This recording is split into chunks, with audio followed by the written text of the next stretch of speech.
Nouvelle session d'information sur Moto TV. Mesdames, Messieurs, voici le titre.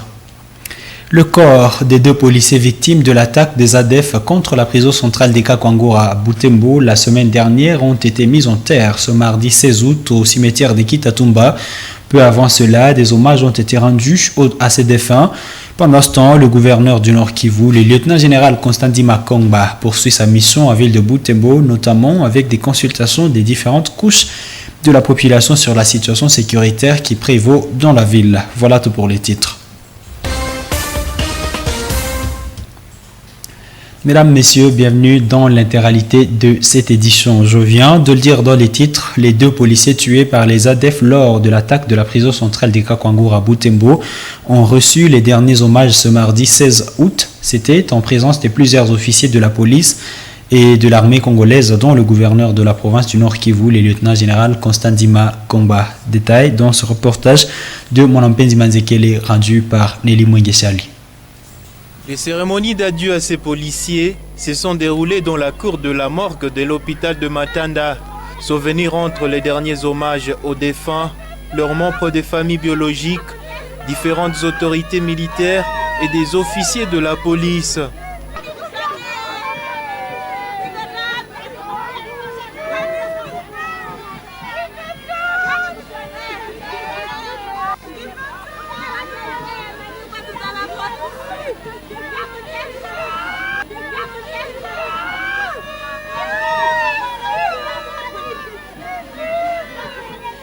L'émotion était grande.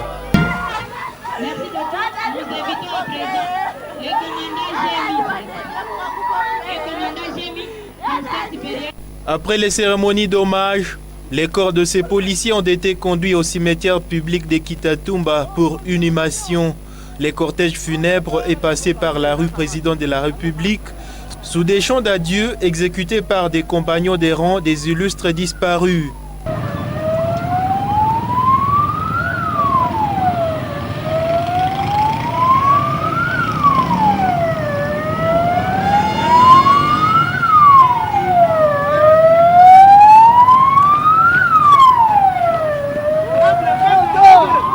C'est ici au cimetière public de Kitatumba qui reposent à jamais ces deux agents de l'ordre.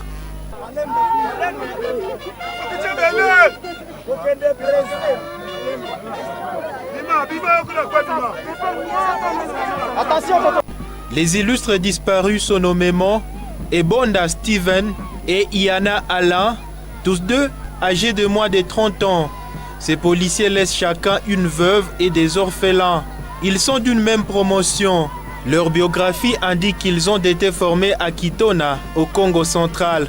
Ils ont été tués mardi 9 août alors qu'ils montaient la garde à la prison centrale de Butembo, Kakwangoura. C'était dans une attaque attribuée aux terroristes de l'ADF.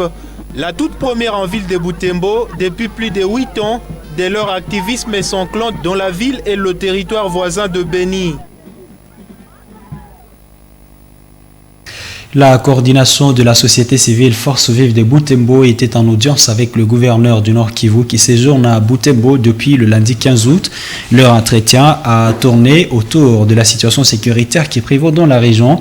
Au sortir de cet échange, le président urbain de la société civile, le pasteur Mate Sanane, a indiqué qu'il était question de présenter au gouverneur de la province l'essentiel de la situation sécuritaire dans la région. La société civile en a profité pour donner quelques recommandations en vue d'une solution urgente aux problèmes qui gangrènent la ville de Butembo et ses environs. C'est entre autres le nettoyage des services de sécurité des éléments recrutés de rébellion. Suivez-le. Nous avons remercié sa présence. Et également, nous avons remercié le professionnalisme des hommes des troupes, de la police et de l'armée par rapport aux événements qui se sont succédés dans cette ville. Mais nous avons vu qu'il y a une évolution par rapport au professionnalisme. Parce que s'il n'était pas professionnel,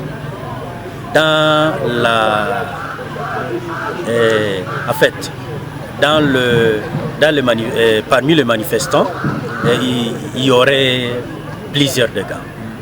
Et cela, nous avons quand même donné coup de chapeau au gouverneur. Nous avons également montrer d'autres préoccupations, surtout l'insécurité. C'est là où nous avons insisté beaucoup, en montrant les causes qui rongent l'insécurité. Nous avons insisté beaucoup sur le mixage et le brassage. Il faudrait qu'on voie cette question de près et le résoudre le plus rapidement possible au niveau de l'hiérarchie, parce qu'il doit transmettre le rapport. Cette question, on pense que relève de la compétence du gouvernement central. Et nous avons également montré le problème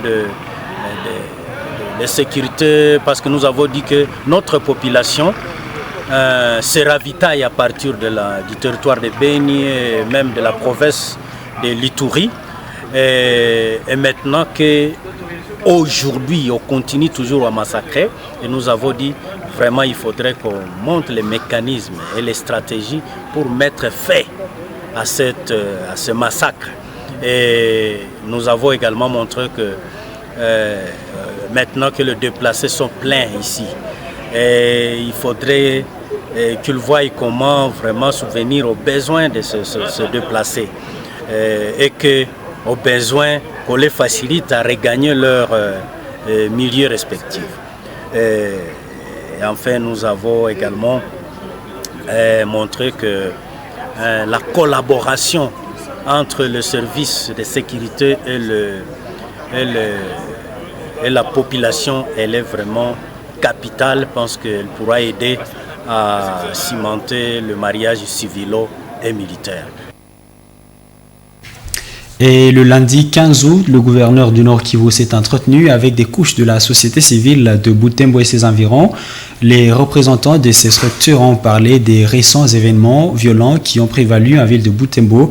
Au sortir de ces assises, ces différents leaders ont réaffirmé leur détermination de protester jusqu'au départ de la MONUSCO du sol de la province du Nord Kivu. Suivez ces reportages rendus encore une fois par Grace Kakoukou.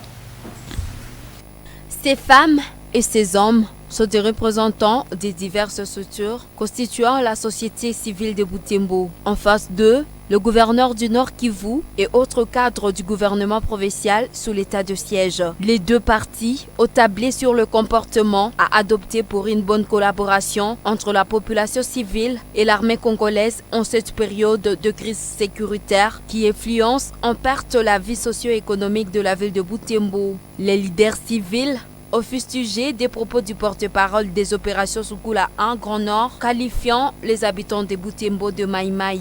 Des propos tenus au cours d'une émission radio après l'attaque de la prison urbaine de Butembo par des terroristes de l'ADF.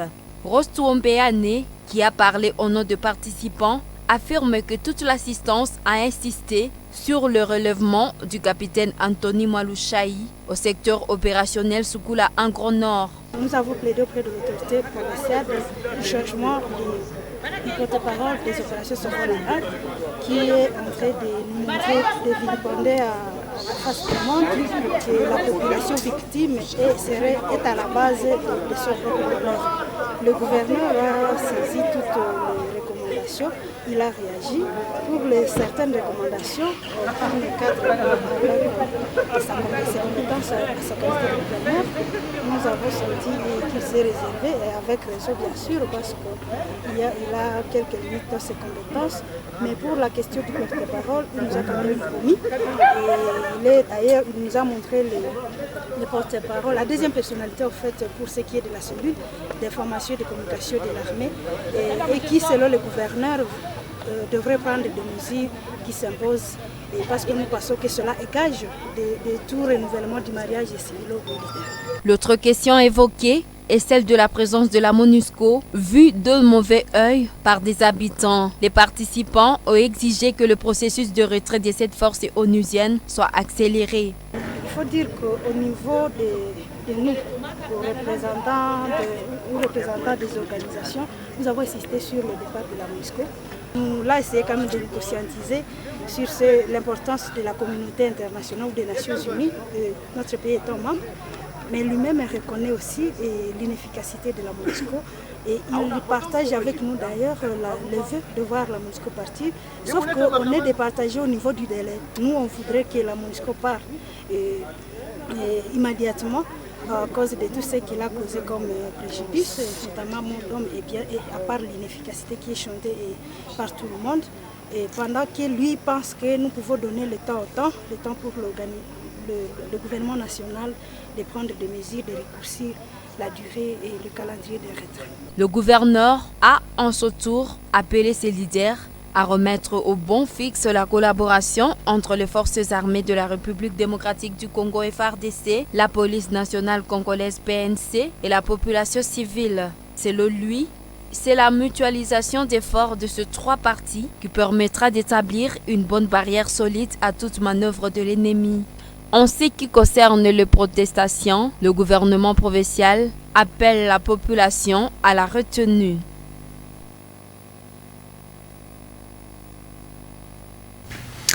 Page internationale, rendons-nous précisément au Kenya où William Ruto a été proclamé vainqueur de l'élection présidentielle au Kenya. Le président de la commission électorale du Kenya a annoncé les résultats le lundi 15 août 2022 dans la soirée. Après 6 jours d'entente, une partie des membres de la commission électorale a rejeté ces résultats. Cependant, William Samoei Ruto, qui est devenu le 5e président du Kenya, succède à Uhuru Kenyatta qui, après 2 mandats depuis 2013, n'avait pas le droit d'embriguer un 3e. Il devient aussi le premier président de l'ethnie Kalenjin à être élu président depuis 20 ans, succédant à 2 présidents de la communauté Kikuyu. Dans un discours prononcé juste après l'annonce de sa victoire, William Ruto Samoei a promis de travailler avec tous les leaders dans un pays transparent, ouvert et démocratique. Fermons cette édition par cette page sportive. En football, les interclubs de la CAF s'annoncent déjà. Tout est fait prêt pour les clubs congolais qualifiés à ces compétitions. Mazembe Vita Club, DSMP et Lupopo qui sont affiliés à ces compétitions obtiennent déjà leur licence officielle Pro Total Energy 2022. C'est pour disputer dans les normes les interclubs de la CAF. Des détails avec Grace Kaniki. Le tout-puissant Mazembe, l'AS Vita Club, le DSMP et le Saint-Éloi Lupopo ont obtenu le lundi 15 août la licence CLOP, licence officielle 2022 des clubs professionnels de la part de la Confédération africaine de football CAF, devant leur permettre de livrer cette saison dans les compétitions interclubs. L'instance du football africain a révélé la liste lundi 15 août, document sur lequel est repris les noms des clubs et a reçu les licences pour la saison 2022-2023 des interclubs africains, notamment la Ligue des Champions et la Coupe de la Confédération de la CAF. À Ligue des Champions, 58 clubs ont reçu la dite licence et devront prendre part à la compétition. Parmi ces clubs figurent le tout-puissant Mazembe et l'AS Vita Club, 2 clubs de la République démocratique du Congo, alors qu'à Coupe de la Confédération de la CAF, l'on note parmi les 50 clubs les DSMP et la formation de Saint-Éloi Lupopo. La CAF a tenu à féliciter ses associations membres pour le respect du délai des documents et les preuves nécessaires liées au processus d'octroi de licence au club pour les interclubs de la CAF 2022-2023 ont été soumis à ces clubs pour s'assurer du respect de sa détention par les clubs.